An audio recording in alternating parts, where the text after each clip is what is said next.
بمنتديات أمواج الأدبية كانت تتواجد سيدة مشرفة، لكن على طول تواجدي مشرفا إلى جوارها بقسم الشعبيات لم أحظى منها بتعليق أو ببنت كلمة. أمر حز في نفسي فجاءت هذه الأبيات: تمرين يا امرأة مذعنة كما مر قبلك أول العزيمة، إليك اقرأيني في خربشاتي وقولي رؤى أغنيات قديمة.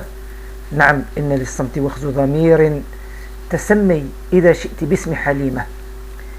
إذا كنت فاتتك تجربة هو الحق نعشق حقا وقيمة، أحبك رغم الذي بيننا، أحبك لست أريد غريمة، أحبك واحدة في ألوف هم خدعهن يا للوليمة.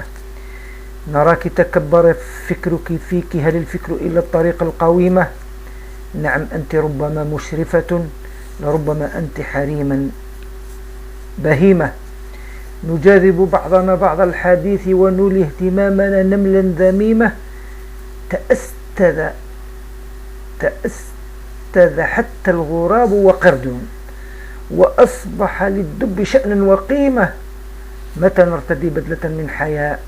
لما نستخف بأرض كريمة. يشهد الله أنك الخنساء، يشهد التاريخ والأدباء، إن من مات شهيدا في ربوع أعزها الإسراء.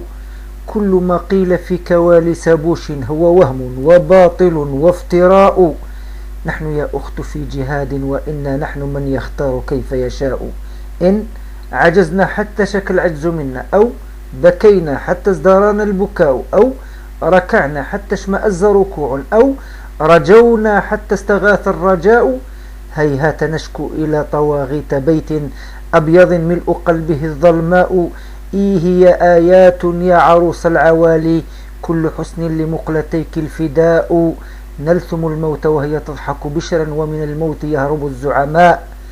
فتحت بابها الجنان وحيت، وتلقتنا ملائك شرفاء. قل لمن دبجوا الفتاوى رويدا، رب فتوى تضج منها السماء.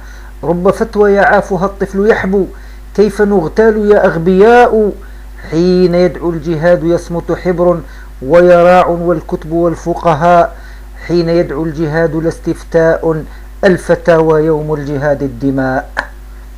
هذا القصيدة في معاذر قصيدة بمنتديات طارق السويدان. أين النساء أراها الأيدي قد قطعت، قراءة الجرح أن الجرح آلمنا، وأن غزة عنوان العناوين، وأن أمتنا العجفاء نادبة حظا تعثر في جبن السلاطين، وأنه الله يبلون بحكمته، وأنه النصر مرهون بمرهون. مع ذاك إن العز في يدنا، هيهات يغلبنا أبناء صهيون. اليوم نعرف من أين العدو يجي، وما سلاحه في كل الأحايين. كتبت شعرا كثيرا في بلهنية، فاقرأ كتابي من بين الدواوين. إرهاب سلطتهم قد صار يعرفه حتى الأعادية، يا بخ الشياطين.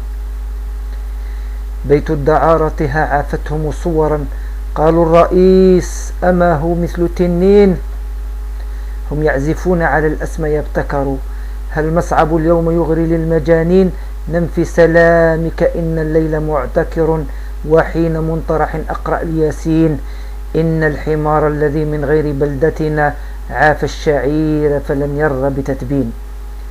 حق البيادق أن تبكي وقد خسرت، حق الرجال وما هم فهم تمكيني.